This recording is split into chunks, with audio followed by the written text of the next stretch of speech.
नमस्कार dear students, आपके अपने YouTube channel learning with Rajesh में आपका बहुत बहुत स्वागत है। आशा है कि आप कुशल मंगल होंगे और अपनी परीक्षा की तैयारी, अपने सब्जेक्ट की तैयारी अच्छे से कर रहे होंगे। 9th क्लास भूगोल में हिंदी माध्यम में हमने लेसन 1 स्टार्ट किया था, भारत आकार व स्थिति। आज इसके प्रश्नोत्तर हम करने जा रहे हैं, क्योंकि मेरा मानना है कि सिर्फ थ्योरी पढ़ने से अगर हमारी जांच नहीं होगी कि हमने क्या सीखा है तो फिर पढ़ना बेकार है। आज हम 3 पार्ट के बाद चौथे पार्ट में हम लेसन 1 से प्रश्नोत्तर कर रहे हैं, जांच रहे हैं कि हमने क्या सीखा है लेसन में। इसके लिए पहला प्रश्न है, भारत का अक्षांशीय विस्तार कितना है। जैसे कि आपने पढ़ा था कि भारत का अक्षांशीय विस्तार 8 डिग्री 4 मिनट से 37 डिग्री 6 मिनट उत्तरी अक्षांश है। दूसरा महत्वपूर्ण प्रश्न, भारत का देशांतरीय विस्तार कितना है। 68 डिग्री 7 मिनट से 97 डिग्री 25 पूर्वी देशांतर भारत का देशांतरीय विस्तार है। भारत किस गोलार्ध में स्थित है। आपको पता है कि भारत उत्तरी गोलार्ध नॉर्दर्न हेमिस्फीयर में लोकेटेड है, आपने पढ़ा था।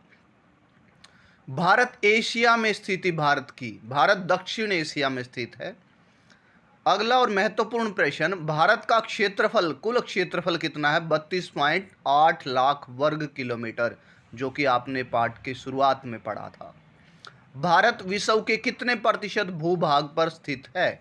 आपने जाना कि भारत विश्व के 2.4% भूभाग पर स्थित है। सातवां और बहुत बहुत very very important question, Bharat से क्षेत्रफल में बड़े 6 देशों के नाम बताइए। तो आपने ट्रिक भी पढ़ी थी, रूस, कनाडा, अमेरिका, चीन, ब्राज़ील और ऑस्ट्रेलिया, ये भारत से बड़े 6 देश हैं। भारत का उत्तर से दक्षिण की तरफ विस्तार कितना है। 3214 किलोमीटर है, जो कि हमने पढ़ा था। भारत का पूर्व से पश्चिम की तरफ विस्तार कितना है। 2933 किलोमीटर है। कौन सी रेखा भारत के बीचों बीच गुजरती है। आपने पढ़ा था कि ग्लोब पर मुख्य 3 लाइनें हैं, जो कि 3 मुख्य अक्षांश हैं, आपने पढ़ा था, जिसमें कि अक्षांशीय रेखा है भूमध्य रेखा, कर्क रेखा और तीसरी रेखा और आपने पढ़ा था कि जैसे कि equator, tropic of Capricorn, tropic of cancer.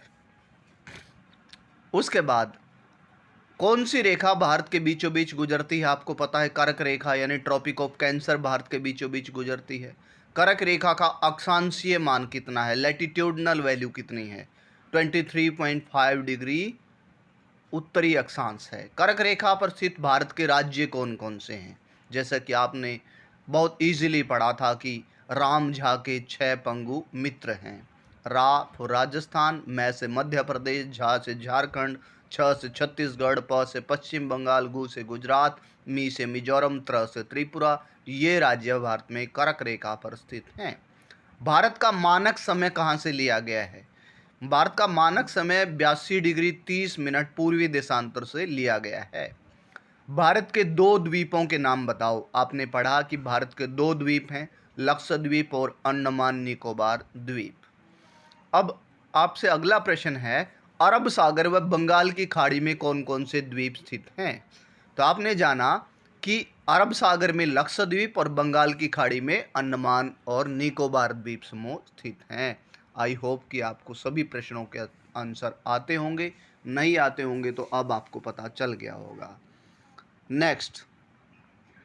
Next हम जानेंगे कि भारत के 2 द्वीपीय पड़ोसी देश कौन से हैं। हमने जाना कि भारत के 2 द्वीपीय पड़ोसी देश जो दक्षिण में हैं, मालदीव व श्रीलंका हैं। अगला महत्वपूर्ण प्रश्न, भारतीय उपमहाद्वीप में शामिल देश कौन से हैं। ये कॉम्पिटिटिव एग्जाम में भी कई बार प्रश्न आता है। तो हमने जाना भारत, नेपाल, भूटान, बांग्लादेश, पाकिस्तान, श्रीलंका और मालदीव, ये भारतीय उपमहाद्वीप में शामिल देश हैं। उसके बाद भारत में के उत्तर पश्चिम के पड़ोसी देश, आपको पता है उत्तर दिशा ऊपर है और लेफ्ट हैंड साइड आपने पश्चिम दिशा नोट की है मैप में, तो उस साइड में पाकिस्तान और अफगानिस्तान शामिल हैं। भारत के उत्तर में पड़ोसी देश जो आपने सीखा है कि चीन, नेपाल और भूटान भारत के उत्तर में पड़ोसी देश हैं।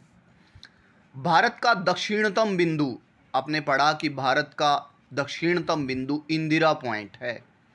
नेक्स्ट है लद्दाख की राजधानी का नाम। आपने पढ़ा कि 8 केंद्र शासित प्रदेश हैं, जो कि हाल फिलहाल में लद्दाख जो जम्मू कश्मीर में है, वो लद्दाख एक केंद्र शासित प्रदेश बना दिया गया है। जम्मू कश्मीर भी केंद्र शासित प्रदेश, उनकी राजधानी हमने जानी थी। अब लद्दाख की राजधानी लेह है। अब लैंडलॉक्ड का मतलब है वो राज्य जिनकी सीमा किसी दूसरे देशों के साथ नहीं लगती है और समुद्र से भी नहीं लगती है। जैसे कि इनमें से कुछ राज्यों के नाम मैंने लिखे हैं, एमपी, छत्तीसगढ़। नेक्स्ट है उत्तराखंड, उत्तर प्रदेश, बिहार, सिक्किम की सीमा किस देश के साथ लगती है? आंसर मैंने नहीं लिखा है, आप बताइए अपने माइंड में कि किससे लगती है इसकी सीमा। तो हमने पढ़ा था कि इसके साथ कौन सा राज्य आता है? नेपाल।